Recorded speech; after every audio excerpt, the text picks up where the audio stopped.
দীর্ঘ 10 বছর পর একই মঞ্চে হাজির হয়েছেন টলিউডের জনপ্রিয় জুটি দেব শুভশ্রী। তাদের নতুন ছবি ধূমকেতু এর ট্রেলার লঞ্চ অনুষ্ঠানে দুই তারকা একসঙ্গে মঞ্চে উপস্থিত হয়। সেখানে ঘটে এক বিশেষ ঘটনা, যা দেখে মুগ্ধ হন অনুষ্ঠানে উপস্থিত সবাই। দীর্ঘদিন ধরে দেব ও শুভশ্রীর মধ্যে কোনো ব্যক্তিগত যোগাযোগ ছিল না। সামাজিক যোগাযোগ মাধ্যমেও তারা একে অপরকে অনুসরণ করতেন না। এ নিয়ে বিভিন্ন সময় ভক্তদের মধ্যে হতাশা দেখা যায়। তবে ট্রেলার লঞ্চের মধ্যে এই দূরত্বের অবসান ঘটে। অনুষ্ঠানের সঞ্চালক রোহান দেব ও শুভশ্রীকে প্রশ্ন করেন তারা কবে একে অপরকে সোশ্যাল মিডিয়ায় ফলো করবেন। প্রশ্নটি শুনে শুভশ্রী বলেন, আগে ব্লক করেছিল কে? এরপর দেব কিছু না বলে চুপ করে যান। তখনই নিজের ফোন বের করে দেবকে ফলো করেন শুভশ্রী। শুভশ্রী দেবকে ফলো করতেই দেবও তার ফোন বের করে শুভশ্রীকে ফলো করেন ইনস্টাগ্রামে।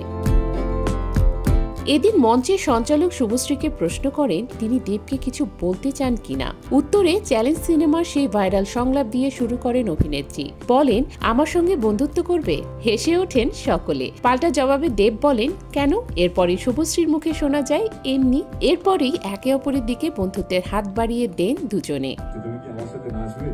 প্রায় এক যুগ পরে নজরুলের মঞ্চে দুই তারকার এমন খুনসুটি দর্শকরা বেশ উপভোগ করলেও এই সবটাই নাকি ছিল স্ক্রিপ্টেড, মানে সাজানো। ধূমকেতু মুক্তির পর এক সাক্ষাৎকারে এমনটাই জানালেন অভিনেতা দেব নিজেই। এমনকি মঞ্চে উপস্থাপক রোহান দেব ও শুভশ্রীকে যে প্রশ্নগুলো করেছিলেন সেগুলো ছিল দুজনের তৈরি করে দেয়া। এ বিষয়ে দেব বলেন, প্রশ্নগুলো আমি ও শুভশ্রী তৈরি করেছি। কিসের জন্য করেছি জানেন? সিনেমার জন্য, আমাদের দর্শকের জন্য, যারা দেব শুভশ্রীকে পর্দায় আবার দেখবেন বলে এতগুলো বছর অপেক্ষা করে থাকলেন। তারাই কিন্তু আমাদের জুটি বানিয়েছেন, যার ফলাফল আপনারাও দেখতে পাচ্ছেন। শ্রীকান্ত দা পর্যন্ত বলেছেন, তোরা তো নৈহাটিতে গিয়েও ভাইরাল হয়ে যাচ্ছিস। নায়ক বললেন, অনেকটা সময় পেরিয়ে এসেছি। একটা সময় আমি আর শুভশ্রী একসঙ্গে ছিলাম, তারপর অনেকটা পথ আমরা আলাদা হেঁটেছি। গত 12 বছর ধরে তো রুকমণির সঙ্গেই আছি। শুভশ্রীর সঙ্গে হয়তো 3-4 বছর ছিলাম, ওরও জীবন বদলে গেছে।